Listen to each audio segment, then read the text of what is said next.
Hey everybody, thanks for checking out the podcast. This week my guest is a legendary comedian and actor who I've looked up to for a long time. I'll tell you about him in a minute, but my rant this week is I got in a big fight over a 45-cent red onion. I really have to reassess what I'm doing in my life. I had a hamburger, didn't have an onion. I like onion on my hamburger. I checked the refrigerator, nothing. I go across the street to this little market where I live here in New York.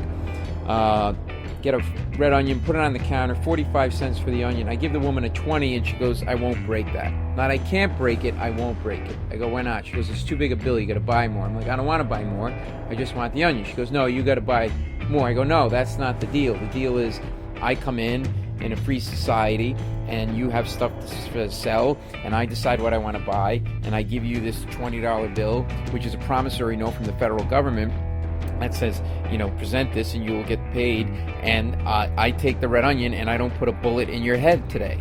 And she's like, well, I'm not going to break it. And I go, well, I want a red onion. She goes, well, yeah, I'm not selling you the red onion. And then I blurt out in loud tone, I have a right to a red onion. Now, at this point, I stepped out of myself and I'm hovering above the conversation, which I'm sure you've probably done at one point in your life. And I'm thinking, I hear myself say, I have a right to a red onion, and I'm like, I gotta move to the woods. I can't be around people anymore. I don't need electricity or cable or anything. I just need a hut, keep me dry, and I'll eat berries and drink my own urine to survive. I don't need it. It's just not worth it, right? So she goes, well, I'm not selling you the red onion. So I go, okay. So I go, well, I want to talk to the manager because I'm that guy. I always have to speak to the manager, right? So she sends me to this kid who's like a 21-year-old kid with his hat, a baseball cap on backwards, moving lemons around. And I'm like, there's no way this guy's a manager, because managers don't rearrange lemons. That's a low-level, entry-level position responsibility. Managers are not redistributing fruit at this stage of their career. So I go, look, I want this onion. She won't change. She goes, oh, I'm sorry, we don't have any change. I go, how do you not have change? You're a store with items and a sign and a door you open and a little bell rings, ding-a-ling. Well, what are you running, a children's lemonade stand?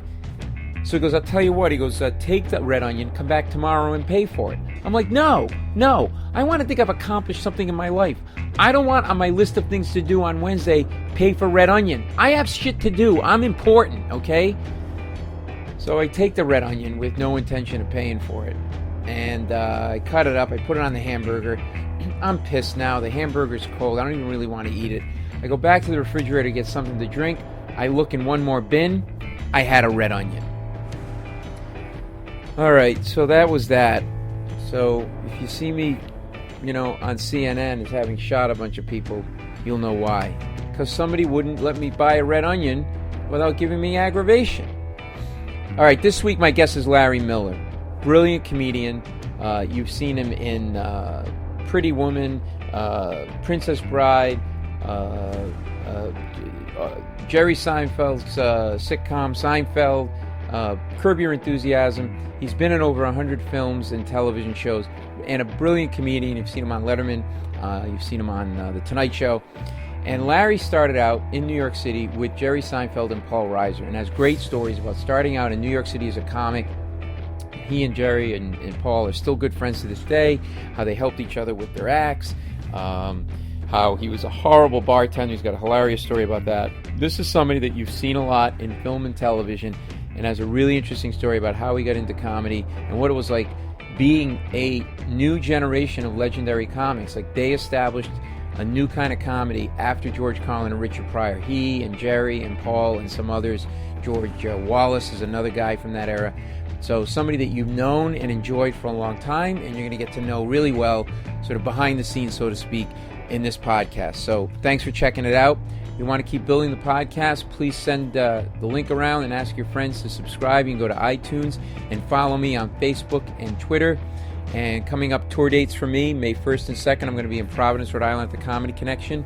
And May 7th through the 10th, I'm going to be at the Funny Bone in Cincinnati.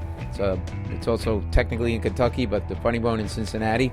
May 7th through the 10th, and May 15th and 16th in Long Island at the Brokerage Comedy Club in Belmore. All right, enjoy the podcast, people. Welcome to the podcast this week, everybody. I am joined, I'm here in Los Angeles at the Adam Carolla Studios by a comedian that I've admired for a long, long time. I saw you in New York when I wasn't even a comic yet, and you're one of the comics that established a kind of comedy for its own generation, Larry Miller. And amazing to have you on the show. Boy, it's pretty amazing to hear that introduction, too. Thank you. Well, I will tell you, for people who don't know, you have Mort Saul that leads you to Lenny Bruce, that leads you to George Carlin and Richard Pryor, and somewhere mixed in there is Robert Klein, and then it's you and Jerry Seinfeld and Paul Reiser and those guys that created that smart, clean, storytelling, observational brand of comedy that sort of then launched a million, thousands of comedians from that, and you guys were at the epicenter. And the first club that I passed at in New York City was the Comic Strip. Oh boy, how do you like that? See, people should know that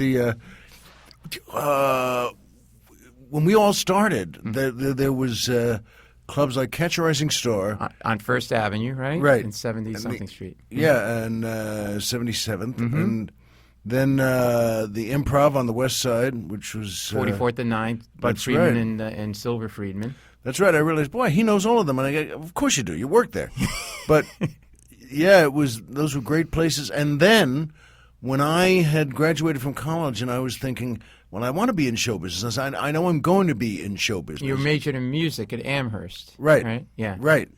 And I thought I got a job at Amtrak, and which was terrific. I'll tell you. Is that show business by definition? Well, it is to me.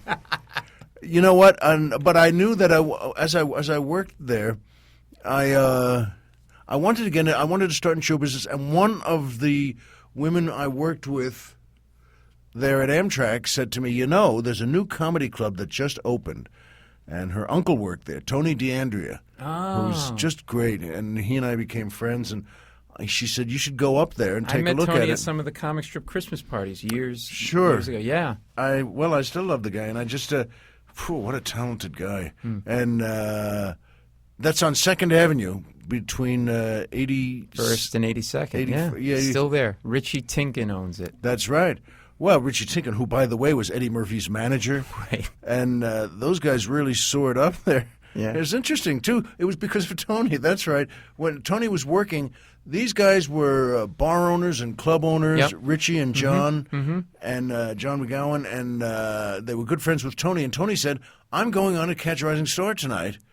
It was a Monday night. It was an audition night. And he said, why don't you come down? I want you to be there and see me. So they went down like friends. Yeah. And everybody gets 5 minutes, and Tony wasn't going on, and they were there 9 o'clock, 10 o'clock, 11 o'clock, 12 o'clock. And the place is packed. From what, jammed, yeah. And Tony went over to, Richie and John went over to Tony and said, what are we doing here? What's going on? And Tony went over to Rick Newman, and said, say, I got some friends here, and they want to see me work. Can you tell me when I'll be going up? And Rick Newman's the owner of Catch a Rising Star. That's right. Time, yeah. And Rick says to Tony, look, you know what? Customers I don't need. But what I need is, and they start to say something else, but just Richie and John heard him say, customers I don't need. And their bell goes off. That's right. The little light bulb goes on over the head. And they said, well, holy mackerel, this sounds like a business we should get into. Right. And that's exactly what they did. They built their own club a couple of blocks away, and that's all they had to hear was customers I don't need. Right. And because Richie had 6 different clubs. He's a dropped out of high school, tough kid from the Bronx, a street kid. He said he would wear, he tells me the story, he would dress in all black because it fit into he had different kinds of clubs. Like he had like an Irish bar, then he'd have like a disco. And he said, so but that way I could go around to each club at night and look like I belong, right? And I didn't know those details about the Catch, but he said it just seemed like a business to get in. And by the way, just I wanted to mention as well, a great actor, not just a great stand-up. 5 Levels of Drinking, one of the most brilliant comedy bits ever. Thank and you. if you don't know it out there, go Google it. And but a great actor, Pretty Woman, Seinfeld, Just Shoot Me, Curb Your Enthusiasm, Monk, A Mighty Wind, hilarious movie, Nutty Professor movies. And by the way, your character in Seinfeld, the passive-aggressive doorman, it is so funny. And I saw it a week ago, and just tearing everything.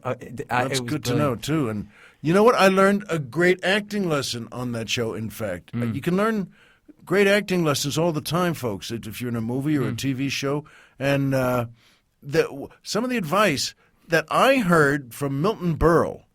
About Spencer Tracy, if you want to see how far back I can go. But before anyone was born. Well, Moses told me. No, that's right, exactly right. That he said, look, my brother's a real pain. But Spencer Tracy's advice in acting was just say the words and don't bump into the furniture. Right. And it sounds silly maybe, but it's really deeply true. Berle told me that, and he said he mimed. He was a great impressionist, Milton Berle.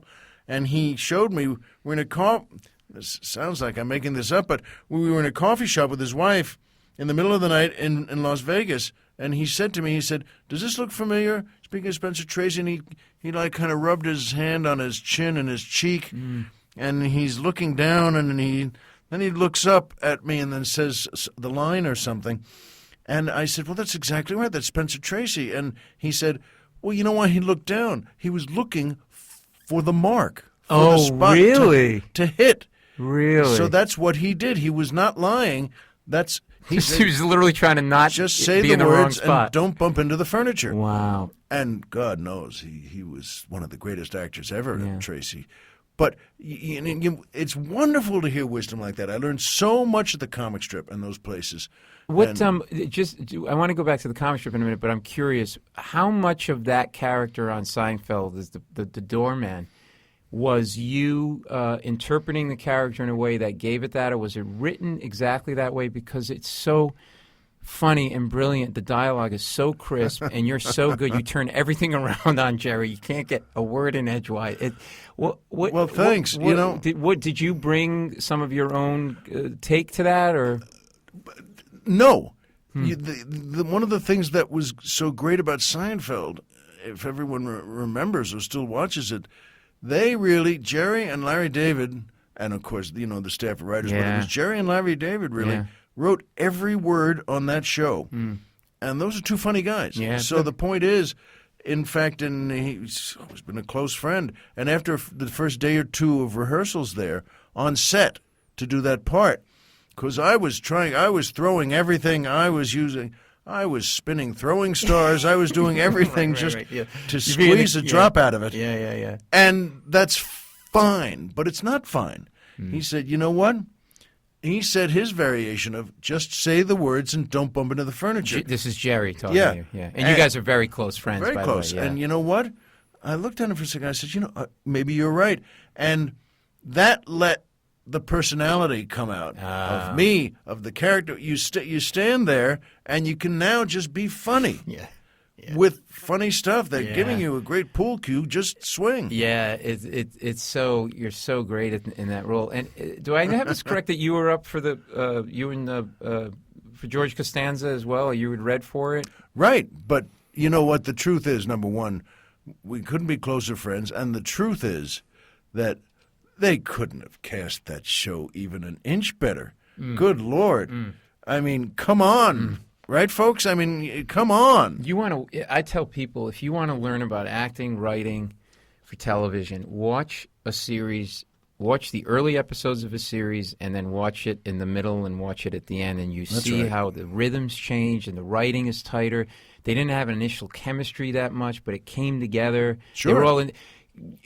Michael Richards was not that. He now, his just an entrance. He milked every moment that he could as the show went on, but initially he was very much on the page, on the line. Sure. And he sprinkled some water on a flower, and that flower was him, and it bloomed, and they all did. And it's just I watch it with my son now. And it completely holds up. It's going to be a great show for 1,000 years. Yeah. By the way, Michael Richards was told by one of the directors in the early days. I don't want to say who it was because I don't want to embarrass someone. But the director said to him, "You know what? Let's can that walking in the door like that. Let's just come on and just make the entrance and do the lines and just." And Richards kind of looked at him and said, "Well, I think that's the funny part, coming in, Right. and doing that half slide, a little jerk of the head and shoulders, and it's hysterical." Oh, God. And so a couple of things happened quickly because he took it out, and then Jerry and Larry said to him, "Why did you take out the coming in the door, the funny part?" And he said, "Well, so and so told me to take it out," and Michael Richards immediately, with their instructions, went back to doing it and then the way that was funny. It made it and that director was not seen on that set for a while. Oh, but that's all right. You make your judgments in show business. But folks, you know what? Sometimes you just have to, especially if you're coming on the set as a director on a TV show, go with what they have. I learned that. Seinfeld said, just relax, trust just the material, trust the material, and then everything you have in you will just come out. Right. And he was right. Yeah. Well, the comic strip is still there. Richie is still there. There's in one part of the bar area, there's a big frame with pictures just kind of stuck in the frame of all of you guys. You've got big, thick curly hair. You're a Jewish kid from Long Island. Yeah. And Joey Vega. You remember Stu Trivax? Sure. These are all Stu Trivax and I used to write together. He's not doing stand-up anymore. Angel Salazar, right? These are all guys that were probably like starting out when you guys were the main acts. They were a couple of years younger, but that was what we called the showcase clubs at the time. Yeah, we had our class, so to speak. Yeah, was me and Jerry and Reiser and Jimmy Brogan and Mark Schiff and Carol Leifer, and that was our little group there. Yeah, and you, I read somewhere that you said for the first few years, like you and Jerry would just walk around the city and observe and make each other laugh. And we laughed so much, and that's not lip service. I'm saying we would have waitresses at night come up to us who were great. We all got along so great, and they'd say, "I saw you two today on Lexington Avenue at about 68th Street," because we would walk all around, and she would say, "You know what? It's the same as always. One of you was on the sidewalk, slapping the sidewalk, laughing, and the other one was bent over the mailbox, laughing." That's great. All we did, folks. It was what a blessing, what a treasure trove that was. You have Central Park and all of Manhattan, right? A Korean deli, a hardware store, whatever everything. It might be, a hot dog stand. Yeah. And I played drums at the comic strip too. And then for a while, we decided I would give Jerry piano lessons at the comic strip because it was empty during the day. Yeah. And I bartended there a few days a week. Oh. But empty.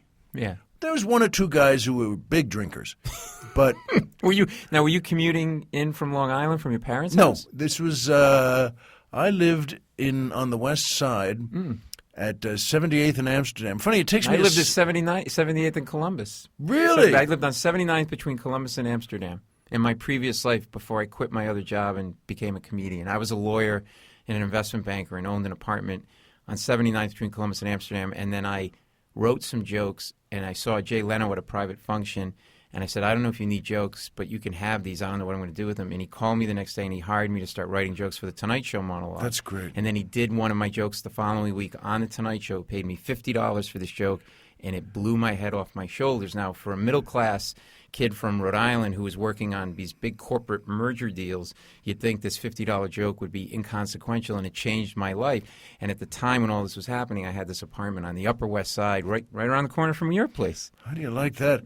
By the way, that money at those clubs, they never used to pay anything, not a dime. So how did you eat? What was you just... Well, they gave you food for free and T-shirts for free.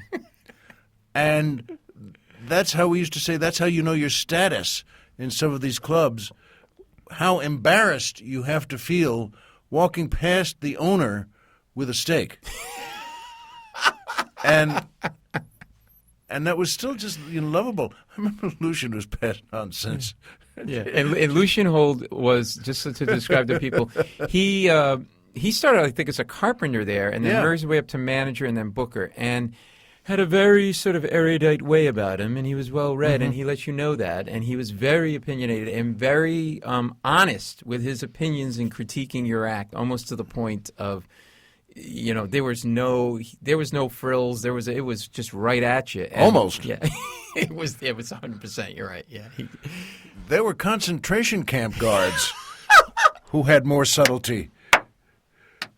By the way, I'm saying that to make him laugh, too, because he was a great guy. We all got along well. And his family, I used to say, his mom, God bless her, and his sister, and he had a look that always looked to me like they were wonderful people. Yeah. But if you were in a wagon train around 1840 and you wanted to make sure before you set off from the next stop, wherever it was, and you walked over and tapped the shoulder of the guy driving the wagon train in front of you, when he turned around and looked at you, that's the expression that whole family had.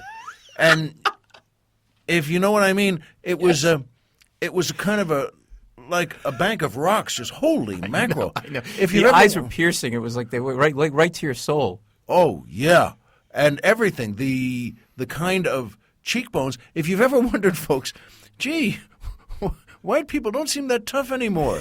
How could white people conquer everything? That's how. If you look like that, once a year, Lucian's mom would invite us all up there, and we went. She had a house north of New York City. But again, I just loved her and Lucian. But it's funny you say that. You can, after talking to them, you walk back over to one of the comics and so how's she doing? Tough woman. Tough woman. And I mean that as a compliment. Yes, there's I don't know if it's a my wife is a WASP, I can say this, white Anglo-Saxon Protestant, and there's a hardness about some of those people. There's like the old Yankees, you know what I mean? Again, I mean, how do you think the world moves this way? You're right. Gee, this is funny. In 1500, it was like this, and then suddenly, a couple of 100 years later, it's all English. Right, exactly. Now, how do you figure that out? I don't know, but I knew by just tapping that guy on the shoulder on the wagon train. That's a personality that takes over things. Holy mackerel. Personality. This is a guy who's they're not afraid. Oh, there's a rock blocking us. They would get off and just go, just eat through it, you know. They didn't know what the word stop meant. Oh my God, I've never heard him described that way, and it's completely accurate. Sure, it's a compliment. I love saying, him. He was a great guy. No, but I just mean, as a group of people, that's how, wow. And then they just got the whole and beat the French and did this and did that. How do you do that? That's how. That's how. He's like, this land, I want it. How? Because I want it. Boom, and you go in. No, forgive me, even the answer doesn't fit. I want this land. Oh, yeah, how? There's no answer to that. There's no explanation. That's true. There's nothing that really, oh, now I see. He goes up to that guy like the Rock and goes, and just eats the guy. That's how the Grand Canyon was made. That's right. Lucian Holt's family. That's right. It was one rock blocking them, and they ate the Grand Canyon. But I'll tell you, I think it always made me laugh. That's how Lucian, well, God bless him. He's now, did he passed on now? But was he the one that passed you at the club, or was that before? He was later, and someone else passed you, like Richie or somebody. It was Richie or John or the both of them, and it was great. I didn't remember exactly. I don't quite remember even now, because none of this mattered to me when people used to ask in interviews or, well, what's it like going up every night? And we went up every night. I mean, 7 nights a week, forever. Yeah. There was nothing. Some nights, maybe 2 shows a night, right? Or more. Yeah. When you really got to where, well, you were the bee's knees, you could go on on a Saturday. We called this doing a Brogan because Brogan did it all the time. He could do 2 shows in the 3 clubs, 2 shows at the Comic Strip, 2 shows at Catch a Rising Star, and 2 shows at the Improv, and arrange them in schedules. So, well, you took a bunch of cabs, but you could do it. I did it twice, and that was more than enough for me. It's a lot. Yeah, that was. I mean, okay, you can say you did it, but I just loved every night when you got on every night too. Yeah. And were you helping each other with the material? Would Jerry watch you Sure. and Paul and vice Absolutely. versa and say, try this? Or you go up and say, look, I'm stuck on this. Can you watch me do this? And help? Absolutely. Yeah. I was a bartender there at night, twice. Because, which was a good move. They liked me and I liked them, but I can't make drinks. And which is probably something you should know how to do if you're going to be a bartender. Probably. But I'm telling you, I can't. You can't remember what goes in what or the amount I never of the knew. I never was Larry, a bartender. They have books. You can open the bartender's book in like a Manhattan, and then yes. I was writing jokes. You know what though? I never knew when a waitress would came. 2 nights I was there, and one of the waitresses would come to the side and say, "Okay, 2 brandy Alexanders and 3 slow gin fizzes and 5 big times at the beach or something like that." Right. And I just I would bring her back 7 bottles of Bud, and I'd put them on the tray. And she said, this happened a lot. They would always say, "Larry, this isn't what they ordered," and they weren't mad. And they, "Larry, this isn't what they ordered." And I always said, "Tell them it's free." Always. And she looked at me and I said, "They'll be thrilled. And you'll get a good tip." Which was true. Now, I didn't know this, but they would walk back, then put the beers down and say, "Oh, the bartender said it's free." Pardon me. I should have one now. The bartender said it's free. They were thrilled and they gave her a nice tip. Now, after one night, that was the first night bartending. The second night, and these were tough guys, Richie and John. Oh yeah, they were. I loved them and they street loved guys, me. But street guys, they were tough guys. Yeah. They weren't kidding around. Yeah, they were tougher than the guy on that stagecoach. But anyway, but great guys. And when John, I forget which, I thought it was John, that looked in the beer cooler after that first night and was a giant canoe out of it. It was all gone. Beer was all gone. I mean, it was a giant group of nothing where there had been 1,000 bottles of beer. And these were very, these were bar owners. Yeah. And you got to make money. Yeah, and very street savvy. Like they could tell in a second if someone was pulling something on them. In a second. Yeah, in a second. Yeah. On the first St. Patrick's Day, when I was a bartender during the day, so they had you bartending on St. Patrick's Day. Well, sure, but here's the thing. Wow. We got along so well. They didn't fire me. They put me on days, which is just reservations, really, with a couple of guys who were drinking creme de menthe all day and reading Screw magazine. And I like them and they like me because I let them sit there quietly and they drink all day long. And at any rate, once on St. Patrick's Day, John came up to me the night before in the club during the show and just said, "Listen, tomorrow, keep the front door locked. Don't let anybody in. Don't sell anything. I don't want to do it." For someone to say, "I don't want to do any business here," I said, "John, it's St. Patrick's Day. It's going to be jammed in the whole street." Because when the police and the firemen, when the parade ends, when the whole New York St. Patrick's Day parade ends, right. And they're already, God bless them, they're already a little looped. Yeah, exactly. Or more than a little. And so they'd come down 2nd Avenue, and you see, the comic strip with a clown on the front. Let's go in there. And they all did, and the cops and the firemen are all in uniform, and bum, bum, bum, they're all banging the door. Right. But the thing is, John was right, because they would have, they got to put a show on that night. Yeah. They, instead of making X number of dollars, give guys some they would have fun. had no booze to sell for the show. Well, or the place gets a little banged up. Oh yeah. There was, or Larry Miller can't make any drinks, so he just gives everybody free booze. Well, not during the day, but you know what? You have your standards. Had some guys who, sure. Even though I'm not a bartender, I was a bartender. But I loved putting my foot up on the speed rack with the New York Post and do the crossword puzzle just like that. It was just empty. So what happened when all of those beers were missing that night? You said it was a canoe and empty. Right. Yeah. Well, first of all, by the way, let me just tell you about this St. Sure. Patrick's Day. So I had a couple of my friends come in from college. Right. And they were, junior bond traders. They were in the first couple of steps of, doing really well and making $1 zillion. And so I invited. There were 3 or 4 guys who came by, and I gave them Irish whiskey all day. I think it was Murphy's. So it wasn't even a good. It wasn't even Jameson's. It wasn't even a good one. I said, "Hey, you want some of this?"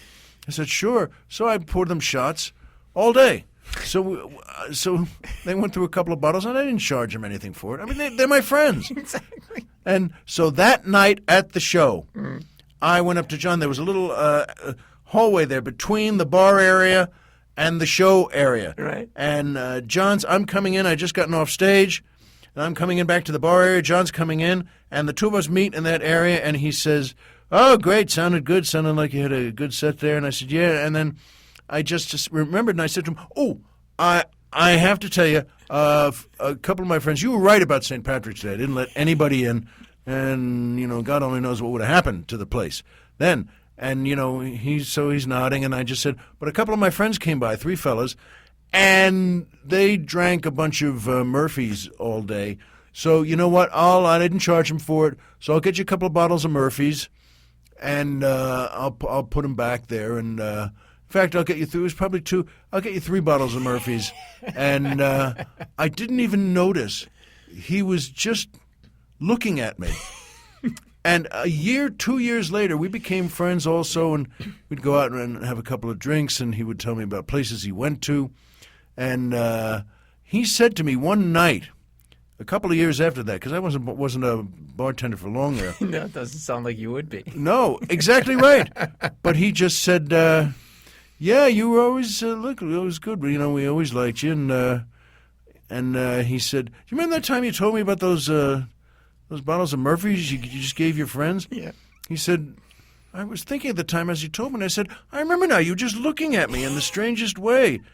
And he said, "Well, no one ever steals from me." And I didn't think of it that way. I wasn't stealing anything. Right. I didn't think of it that way. I Right. thought, it was my friends there, and I meant it. I would go out to a liquor store and get 3 So he bottles probably of was Murphy's. perplexed as to whether or not he should punish you or Punish. or maybe that's a word that's a little light. He said to me, for a second I thought I was going to have to take you out to Jersey. He didn't live in New Jersey. And when he said that to me, I kind of smiled, and then I thought, wait a minute. And he wasn't kidding. Yeah. He was going to leave me in a swamp there. Over 2 bottles of Murphy's. Over anything. Yes, that's true. Because it's a tough business. Yeah. And those guys a bartender shouldn't steal from you. I didn't think of it that way. But he had to know you weren't, because you were such an innocent. You were saying, "Look, I'll just replace it." He'd never felt the feeling he was feeling. He'd never felt it was. It was a mix of rage and being perplexed at the same time, right? You had to be. You had to be, just like he couldn't figure out whether he should take you to Jersey, right, or let you go buy 2 bottles or 3 bottles of Murphy's, or just there was only one thing. It's never mind the bottles of Murphy's at that point. Yeah. It was just what. Well, I kind of like this guy, and his friends are doing good shows, but I think I have to kill him. So that was the puzzled look I noticed of him trying to think, what do I do now? Oh, that's so funny. And so it was a wonderful place to be. Yeah. One night, of the 2 nights I bartended there, which is only by the way, it's astonishing. You're not exaggerating. It was literally 2 nights. I was just about to say, first of all, I'm not exaggerating. It was 2 nights, and it was exactly 2. And it's actually astonishing that they brought me back for a second night. Yes, exactly. I can't make drinks. I mean, technically, anyone did you listening. tell anybody, like, look, I don't know, even before you did the first night, like, I don't know how to make a drink? Like, No, why did they didn't- pick you and not Jerry or Paul or somebody else? Or You got me, because they were all the same way. Right. They made Brogan a bartender once during the day, and that's right. Lucian had said to him, Jimmy, go get some bananas for this or the daiquiris or there's something. And Jimmy was behind the bar, and he looked at him and just said, well, what do you mean, now? This is a group of people who become comics Yes. who really aren't used to having someone say, go do this now. And do it appropriately and accurately and well, right. Or just now. And so the second night I was there bartending. Reiser came in, that's right, and just said, hey, and I was behind the bar, and there's a show on. And Reiser said, hey, I'm going to try a new bit out I just wrote. You want to come in and take a look at it and see what you think? I said, sure, great. So I did. I went in there with him, meaning I left the bar. Talk about other sins that get you taken right to New Jersey. I just said, yeah, neat, cool. And I went into the showroom with him, and he went on in about 5 or 10 minutes, but I was in there the whole time. Right. Then I saw his set, which is 20 minutes. I saw the bit, and then we walked back, out, because I had some good ideas for it. But John comes in Like when he's hour. on stage, and I'm in the room. So John comes in, as he liked to do. Hey, he's the squire of the manor there. It's his bar. Right. And he comes in, and of course, he's a smart bar owner. He knows what's going on. So he just glances, sees the waitresses, hello, girls, and then he just glances behind the bar, and there's no one there. No one behind the bar. For about almost a half hour. Yeah, but this is a beyond Friday, the word yeah, sin. yeah. It's just nuts. Yeah. It's like going up into the cabin on an ocean liner or a tugboat or anything and seeing no one in there, and the wheel is just spinning. And so he just said, where's Larry? And they said, they were very nice. The waitress said, oh, Paul Reiser came in and said he wrote something new and wanted Larry to see it, so Larry just went in to see it. And now, John, there was another 3 seconds pause there of just, again, a feeling he didn't understand. What? And he kind of jogged in there, just as once again we were coming out, and I said, hey, John, hey, Paul just wrote a new bit. It's good, too, but we're going to go over some of the parts of it. Yeah. And the same thing, he looked at me and then looked at Paul, and we went back out to the bar, and he just stood there, same thing, trying to think, do I have to kill them both now? What's going to happen here now? We need comedians. I'm going to wipe out the entire inventory of comedians. But what else can I do? I'm the owner of the bar. And no one's behind it. Yes, exactly right. And the waitresses wouldn't go behind a bar. No. No one would do anything behind the bar because, once again, it's sanctum sanctorum. Yeah, you can't. And oh, my God, that's so funny. so I went behind the bar and started bringing out bottles of Budweiser again for the waitresses whose orders were backed up. So nobody was getting their drinks. Nobody was getting their drinks, but then they were happy because they found out they were free. That was when John had said to me, what are you doing here? What is this? What's going on here? And I told him, number one, well, I don't know how to make drinks. And I mean, I didn't know. True, everyone out there listening can do this, and I could do this. I could make a scotch and soda. Yeah. Or a gin and tonic. Right. But the amounts wouldn't be consistent. It would be right. And I wouldn't know exactly what I was doing in what order. So they wouldn't be, good drinks. They'd be good drinks for, say, sophomore year in college, where you just say, holy mackerel, that's a strong drink. It's you light a cigarette next to it, the drink catches fire. And you catch fire. Yeah. Everybody in the room catches fire. And the room, too. So I had a wonderful time there at the comic strip. Now, what was, as you develop as a comic, we all develop our own persona. Was, let's say, Paul, Jerry, you, Brogan was brilliant with crowd work. I can remember seeing him talking to the crowd and just being so funny and quick. But did Jerry have a certain particular type of joke in helping you that he was good at versus Paul helping you with another kind of joke that he was particularly good at, and you with them? Like, were you the guy or were you sort of all, I mean, you're all sort of similar in terms of observational storytellers, but Its style didn't matter because we were good friends, very good friends. And so your thoughts could come out, and the guy you were giving them to could say, oh, I see what you mean. Yeah, good thought. That's a good thought. I could have the guy come out he and say this or understands you that. so well as a person that he Right. can help. He knows where you're going and where your mind's going with that. And he can take what I gave him and say, yeah, I could use that in his way. Right. And it's just a wonderful way to be. Jerry and I had...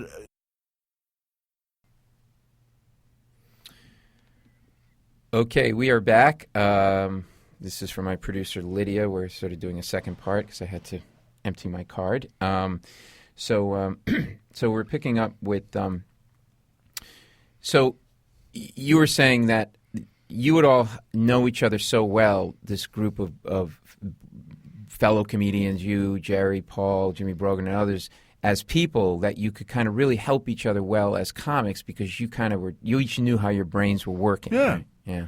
Yeah, which is wonderful. It's just that's not something we did every single day, but you could do that when you're watching a friend. Yeah. Well, the way Reiser said, "Hey, take a look at this bit, see if anything comes into your head."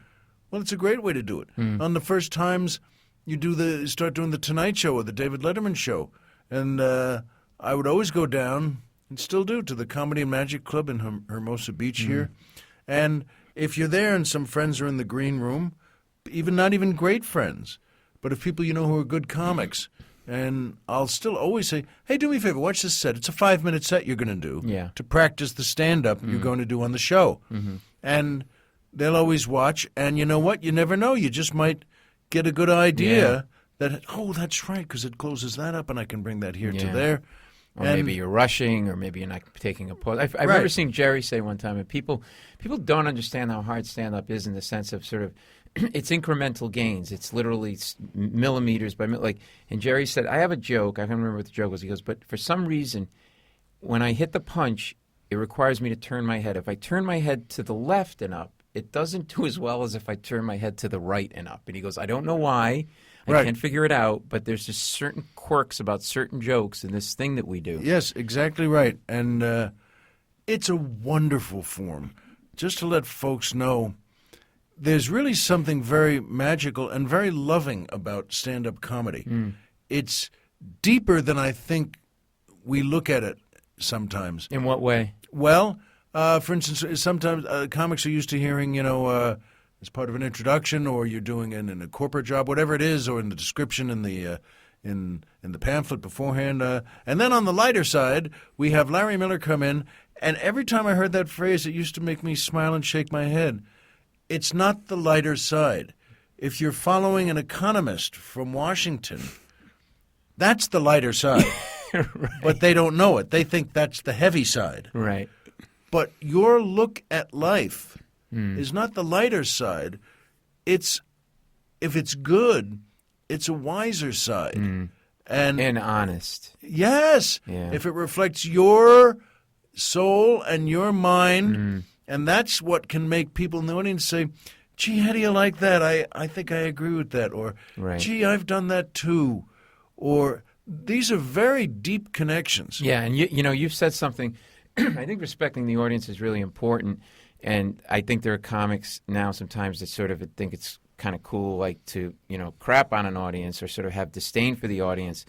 I think if you pander, it becomes a problem too, and the audience senses that. But you said something that really resonated with me in an interview that I watched that you did, where you said the audience, and I think you quoted Lenny Bruce. Essentially, the audience individually may not be smart, but collectively, they're very smart and they're very astute. And I feel the same way. Emotionally, they have a very high IQ, and they know if you're BSing you from minute one. Oh, second one. If you're BSing them, I'm sorry, from minute one. Second one. Yes. The second, as you're still walking to the mic, you're communicating from deep inside. Did you learn that the hard way as a performer? Did you kind of figure that out as you went? You learn all sorts of things you need as a performer. But I suppose I did learn that along the way of, you know what? Just tell the truth. Go out and say, and I always do that before I go on stage. Standing backstage and it's dark there, I take 3 deep breaths in through the nose, out through the mouth, and then just look up and say, thank you. You know what? Because I believe that and I feel it. It's a great thing to be doing. It's a very lucky thing. It's a great, blessed thing to have in your life. And people, remember, I've had more. The second HBO special I did, I called Just Words. And I picked that because one night, and I used to get this variations of this a lot. Someone came up to me. I was on the road, and someone came up to me after a show, and he was there with his girlfriend, and he just said, very nice compliment. He just said, boy, you really, I loved what you did. You made me laugh, and you came out, and you just did this, and you did that, I said, thank you very much. And he looked like he wanted to say something. And then he said, no, but I mean, it was just words. Wow. And I looked at him. I said, you know what? You're exactly right. And that's a good phrase. I'm going to remember that. Yeah. That's it. It's kind of amazing that it's just words. Obviously, there's a lot of physical humor that can be used, and it's, whoa, what a wonderful addition that is. But how wonderful, folks, that just words. And, I mean, you can go out when you see, if you're in Carnegie Hall, and you're seated, and you're getting in there, and you see there's just a chair. The whole stage is empty.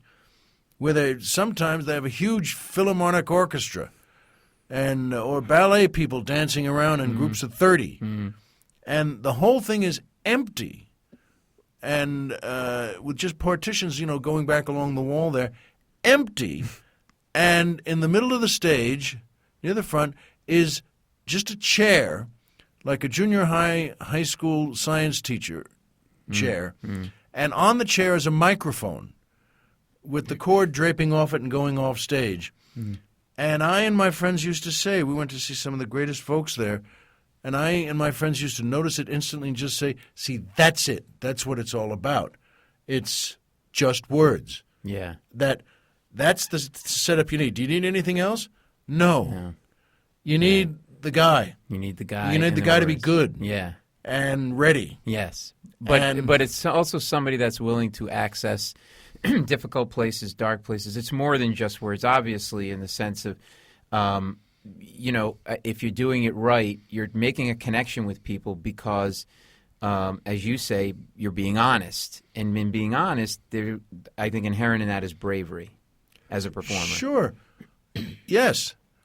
But when I say just words, I mean the vehicle to get them out is just words. But it's that's what makes it so wonderful. Yeah. And if you write a love song, someone with a guitar can write a love song today. Now, have there been many love songs written in the past? Just a few. And isn't it really the message has gotten across already? Yeah, it has. So there's really nothing new to say about love, is there? No, there isn't. But if that fella is a great performer, and if he or she writes a fabulous love song that day, then it's like the first love song ever written. Right. And will always be that way. That's why you can still listen to not only old songs you used to love, but if a new song comes out and it has the spark in it of magic, of the performer and the writer and the musician, right? Well, then it's the greatest love song ever. Right. So, in a sense, that's why just words is, I think, such a perfect phrase. Yeah. There's nothing else. Well, there's everything else. There's the guy's soul again and his mind and the way he thinks of life and the gift he's been given. Yeah. But in a way it's just words. In a way, it's back to telling stories around a campfire. Right. Which is a wonderful fabric. It's wonderful to do it that way. Well, it goes back to Will Rogers, right? I mean, it sort of goes way back. And, of course. Yeah. And the idea that jokes are a vehicle to give you a window into what that person feels and thinks. You know, the jokes are important and the structure of the jokes are important, but if they're done right, it's really giving you as a window into that person's soul and mind, I think. Yes, I do too. On the other hand, by the way, just as another example, I mentioned Milton Berle before. I was working in Las Vegas once. This is really great. It was my first time in Las Vegas, and I was opening for Frank Sinatra, which is another story next time on the show. But it was great, and my my agent at the time, Tom, was there with me. I didn't have any kind of entourage, and that's fine. I rented a tux, and that was great. But we one of those nights that I was off, that there was no show, there was a show called The Three Kings of Comedy, and it was Danny Thomas, Sid Caesar, and Milton Berle. Wow. It's a pretty good show. Yeah, I think so. It's a heck of a show. Yeah. And it was at this hotel room in the theater there. We went in. They were all fantastic. I mean, Denny Thomas went up, and what a great storyteller, and he had a great bond with the room. Sid Caesar went up. What a funny man. Again, just does really makes a connection. Voices, characters, all that stuff. Yeah. But I'm here to tell you, Milton Berle came up to close the show, and they were all doing 45 minutes each. And Berle started with jokes. I was going to say just jokes, like just words. But he started with jokes, and they weren't long either. They were 10 to 20 seconds. He tend to have that kind of hit, that kind of quick rhythm. Yeah, exactly. Not quite Henny Youngman, but sort of in that world. Yeah. And he was, to say the least, what a powerful performer. What a way he knows how to. I was at all the devices coming up from vaudeville to really make that connection. Right. Folks, I'm telling you, I thought, wow, I don't know if I have anything left in me. And he comes up, and I loved the guy, and he comes up and starts speaking, starts doing his act.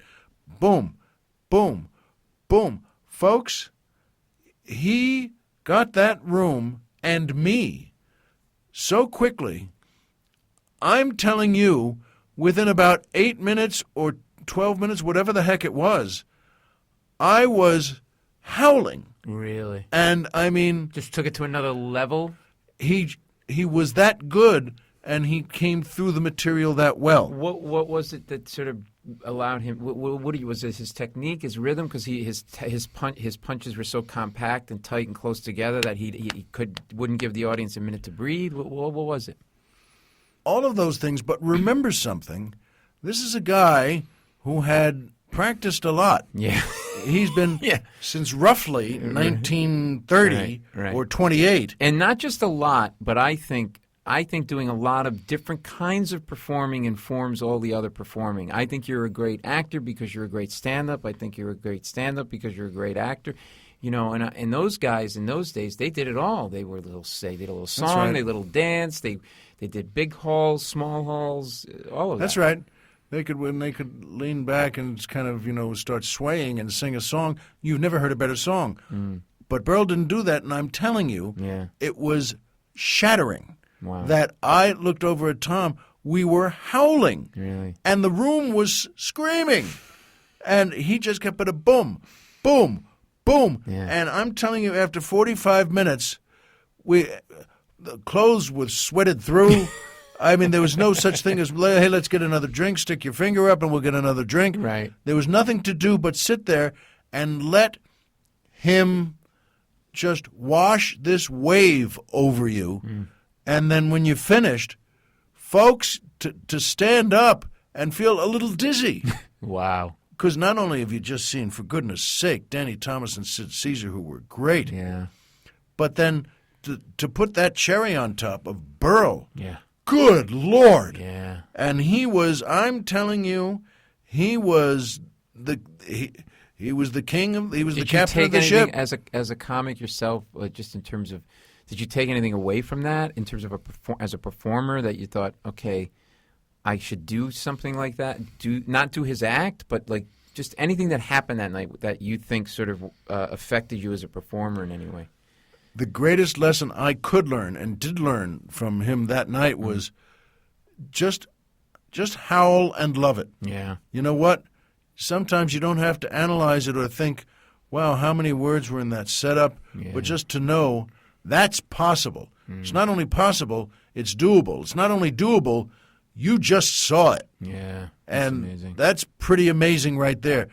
So was there any lesson to it? That was the lesson. Cool. That this guy could do that. And then afterwards, the next time you see him, I saw him that night, I think, just sit in the coffee shop and with him and his wife. And but just to say that he was, God bless him, he was all ready for crying out loud. Yes, he's already 88. Yeah. How was he off? Was he sort of a little more mellow off stage, or was he on as well, or was he kind of more? Neither. He was just such a powerful presence. Really. And with a smile. And God bless him, he loved being his wife was just wonderful, Ruth, and she passed on a couple of years later, but he liked being with me, and I sure liked being with him. That's great that you got to be able to have that experience, yeah. Tell you about Spencer Tracy. Yeah. So he would tell. No, he would tell. Oh, he would all tell those- you about Spencer. Yeah. all these things about show business, Right. and how he started in this and whatever it was. How the waiter, oh, look at that couple over there. She's younger than him or something. But I mean, funny. Yeah. And saying things, you go, holy mackerel, he's funny. Yeah. It's a legend. It's like one of the faces on Mount Rushmore of comedy. I mean, that's a good image for it, boy. The Mount Rushmore of comedy. Do you, I want to just ask you quickly. I don't, before we wrap up. I mean, how are you feeling? I know you fell down, you hit your head, you were in a coma for 2 weeks, you had a brain injury. Yes. Boy, you'll do anything to take a rest. I'll tell you. and you seem great, but how are you feeling? And what do we ever? I've never read exactly what caused you to pass out. You tripped, or you misstepped off a curb or something, or what happened? Okay, I walked out of a small building. Okay, it was a bar. And I don't know if I'd mentioned that. But you know what?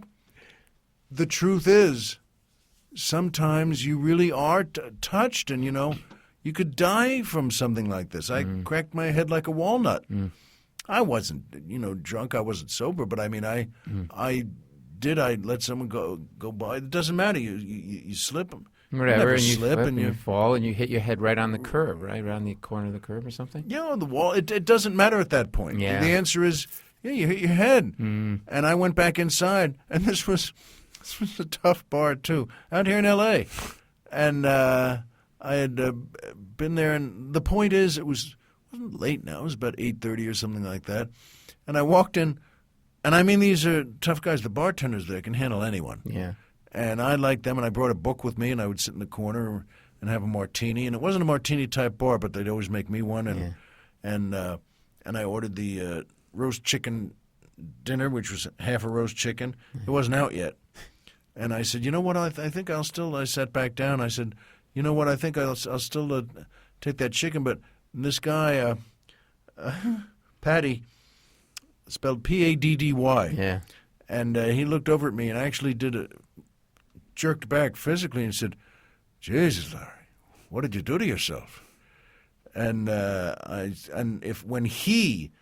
guy's he's probably seen everything. Seen a few things. This guy could. He's trunks of cars. Things have happened. Oh, yes. Please.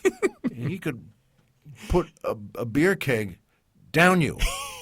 He's the guy that John, the owner of the comic strip, would call to take you to Jersey to take care of you. Yeah. And at any rate, though, he said, are you bleeding? Yeah. But you don't know you're bleeding. No, but I cracked myself pretty good. It was all head, and head wounds bleed a lot. And he said, Larry, look, I'm gonna call an ambulance for you. He poured me a club soda. He said, just sip on this and sit there. Don't move.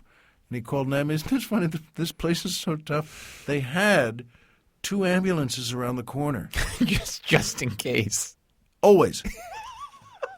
And that's how they know where the cab's going to go. The airport. Yeah. You're going to get in line at the airport because that's where people are going to need a cab. Right. So where are the ambulances going to go? This place.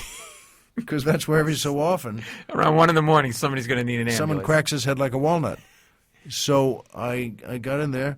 Thank God, I was very lucky. They put you in a coma the day after I got there. Oh, they did. Why? That's Is what that they to do. reduce the swelling. You have swelling on the brain. That's how they do it. They put you in a coma and then operate to take your skull off the top of the skull so that the brain can heal and grow a little. Excuse me. And so, thank God I made it. Do you dream in a coma? Do you remember anything from the coma? No, nothing. And do you come up with any good material while you're in the coma? Sure. I'm a comic. But you know what? I was just remembering that because you can die. And I did. Speaking of things you remember. When you're induced into a coma, No, I in particular. People die from this wound. Oh. And I was one of them. And I went up and didn't, say hi to my parents or anything, just went right to the big office. Would you see a light, or did they say you see a light or anything? No. And God came in and was very angry because he thought what I did was stupid. And he told me what I was supposed to be doing in life and what I was made for. And but I was a little shaking because I don't think you want to see him angry. No. What did he tell you should be doing? Exactly what you were doing. Performing. Asking forgiveness, and then he said, do you want to, if you want to go back? I never send anyone back, but if you go back, you better do all this stuff better. Wow. And because then if you come back again without having done it, well, it won't. You're not going to like it. It won't be a good day then. You're going to wish you were going to New Jersey with Patty. That's right. That's exactly right. But that wouldn't have mattered either because you still would have wound up back in the office. That's true. So it doesn't matter how. Yeah. It doesn't matter how or when. Has it changed your perspective in terms of the way you do your comedy, or what you talk about in your comedy now? Or? You know what? There's so many answers to that. Yes and no. But now after you and I part, after we finish the show, I'm going to pick up one of my kids at school after baseball practice, and I'll take him home, make some dinner, and then tonight for an hour or two, I'm going to write take things apart, and see how it goes. Yeah, great. And how's it going to go? I'll tell you the next time. All right, great. But you just never stop. Maybe that was the lesson from Burrow. You never stop. You start punching, and you keep going, and people are howling. Yeah. Because you're that good, and your stuff is that good, and you've really stitched it together. Yeah. Well, this has been true. I said this at the beginning. Someone that I've always looked up to and admired, and just thought you were brilliant. 5 Levels of Drinking is a piece that you have to see, along with all of. Also, an author. That's right. I have a book out called Spoiled Rotten America. Yes, and people should pick that up on Amazon. And I'm sure you're going to be in a plethora There's of movies another movie coming out. Yeah, speaking of being at Adam Carolla's here now, that I'm in a movie of his called Road Hard. Right. You play his agent. His manager. His manager, sorry. And I love doing that. Yeah. I love acting. Yeah. And I love so good writing. And I'm a comic. I'll never leave that or stop it. Well, I'd like to have you on again, and we'll talk some more, because there's lots of other things I want to talk to you about, and just the stories of the comic strip in New York and all of that. So good. I'd love to have you on again. It's been an honor to have you on. This is Larry Miller, brilliant stand-up comedian, brilliant actor, author, father, and a completely horrible bartender. Thank you for doing the show. Not in the house. You'd like me in my house. In the house, you're good. Pretty good. If you want a Budweiser, he's your man. Or if you say, I'd like some whiskey. Okay. I can do that. You can do that. Some Murphy's. Boom. 2 bottles right on the table. Yeah. Thanks again for doing this. This has been great. Pal, same here. All right, so that was Larry Miller. How great a storyteller is he, and how hilarious is that he doesn't know how to bartend and he's just giving beers away for free. Thanks for checking it out. Please spread the word about the podcast. Tell your friends about it. Send the link around. We want to keep building this. Ask them to subscribe. It's a free subscription. You get a new podcast every Monday on iTunes, through iTunes. And my tour dates are on my website, paulmecurio.com. May 1st and 2nd, I'm going to be at the Comedy Connection in Providence, Rhode Island. May 7th through the 10th, I'm going to be at the Funny Bone in Cincinnati, Ohio. May 15th and 16th in Long Island at the Brokerage Comedy Club in Belmore. And most importantly, follow me on Facebook and Twitter. We want to keep blowing that up too. At Paul Mecurio. And you guys are the best. Thanks for checking it out, and tell your friends about the podcast. This is a special one this week. I'm glad you guys got to hear it. I hope you enjoyed it.